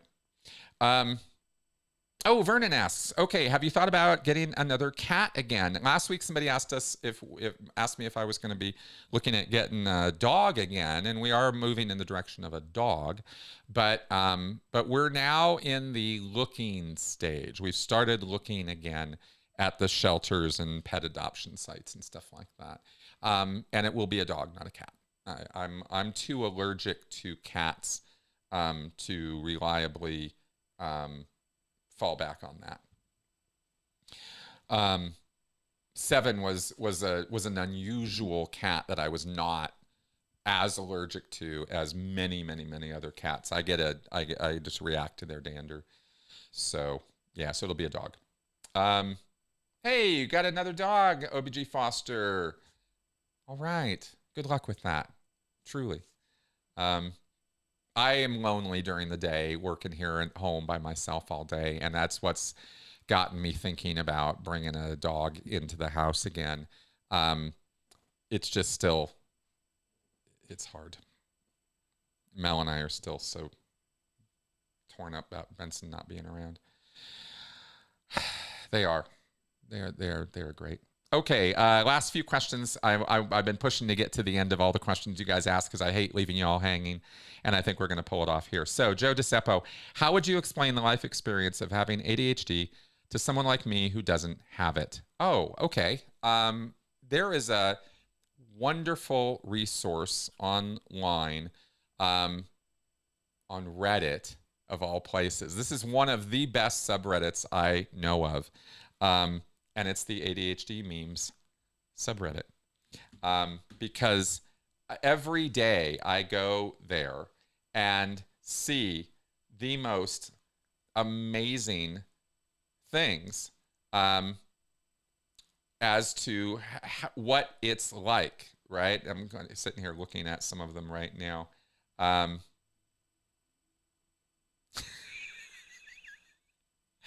Me, I will start work right after my morning coffee. Also me. Okay, I will start after lunch and work all afternoon. Also, I will get to it this evening. Also, I should start first thing tomorrow when I am fresh. I have not been able this entire month in all of the different things that I have been working on. I have not been able for the last 2 weeks to open up my book and finish it. I have just not been able to do that. Every day I want to, and every day I can't. It's incredibly frustrating. Incredibly frustrating. It's hard to put into words, except to say that it's like the ultimate distraction machine. It's the ultimate put off machine. It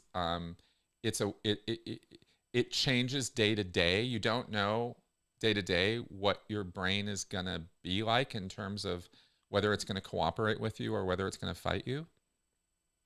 You don't know whether your emotional state is going to be something that you can easily regulate or whether it's going to be a challenge today. I'm no longer in a place where I can't control it, thank God, but how much effort I have to put into it, right? Because emotional regulation or dysregulation is part of ADHD.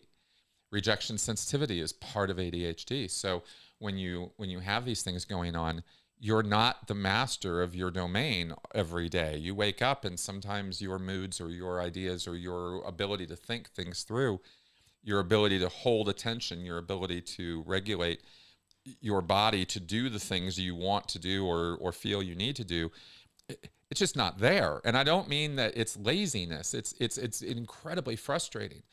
It's not an urge to just sit around and not do anything. It's just that organizing your thoughts and getting your body to do a thing becomes an uphill challenge that some days you just can't meet.